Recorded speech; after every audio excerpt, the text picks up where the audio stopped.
Ya, minggu ini ada gelar dari ajang Arctic Open Super 500.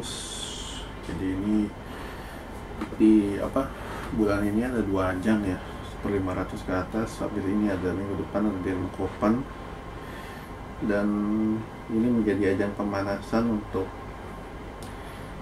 Indonesia. Jadi Indonesia nurunin Putin di sini, cuman kecuali Daniel Martin sama Fikri ya, dia nggak masuk main draw, main kualifikasi, jadi mereka nggak ikut. Ya sebetulnya untuk Indonesia di sini penampilannya nggak ada perkembangan signifikan ya kalau kita lihat dari dari kontingen yang ada, karena semuanya kan nama-nama lama juga.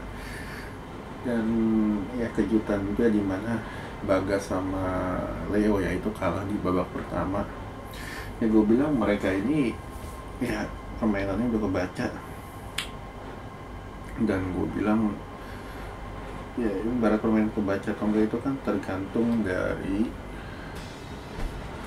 pemainnya juga. Jadi gue bilang mereka harus ubah pola ya, dimana kelemahannya adalah ketika Leo ditarik ke belakang selesai. Dan selain itu ganda-ganda putra yang lain, kalau kita bicara Aksan Hendra ya mereka sudah usia, jadi kita nggak bisa ngarepin mereka terus. Dan mereka kemarin kalah di babak kedua ya sama Kim Astro, Andres Karuk dari Denmark. Lalu Fajarian, ya gue bilang Fajarian ini ya kalau kita bilang kan mereka ini kan ngejar World Tour ya mungkin sampai World Tour tahun depan udah harus dipecah, stagnan gitu-gitu aja. Justru kalau gue bilang kemarin lawan Malaysia itu lebih gila mainnya. Gue survei Nuri Sudin, mereka kuat smash, mereka kuat di depan. Ini kalau gue bilang Fajarian sekarang nggak bisa lakukan itu, dimana Fajar ketika ditarik ke belakang kewalahan untuk sekarang ya, dan juga ketika Rian ditarik ke depan mereka kagok masih sama. Lalu gak ada campuran, gak ada progres, dibantai final. Tunggal putri kemarin Grego lawan Han Yue dari China. Ya juga sama, tunggal putri sekarang ngadepin Grego sama Putri KW Super 500 masih belum ada proses. Grego udah lama gak main, feelnya belum dapat, jadi masuk finalnya udah bagus.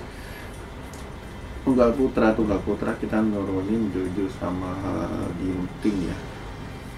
Jadi Ginting kemarin kalah di babak awal, babak kedua sama Guangsu.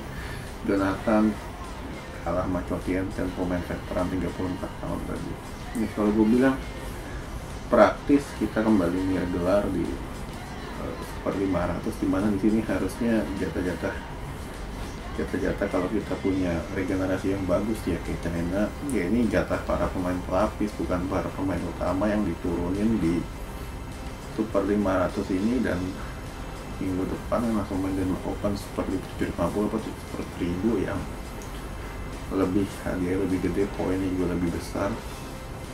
Dan gue bilang PBSI sampai tahun kedua akhir tahun gue bilang nggak ada progres sama sekali ya, pemainnya sama gitu-gitu aja. Dan ya gue nggak melihat sampai akhir tahun ya ini akan berbenah, karena dari segi kontingen yang dikirim pun juga tetap sama, muka-muka lama, karena kan berdasarkan ranking ya, ranking dimana pemain muda kita rankingnya belum jauh, anak banyak kebanyakan di pelatnas, jarang dikirim bertanding. Dan ya ujung-ujungnya ranking mereka stagnan di situ juga, dan ini menyebabkan gap antara pemain senior dengan pemain muda ini terlalu jauh. Ini praktis kembali terjadi ya hampir 12 tahun yang lalu dan diulangi lagi sekarang. Oke.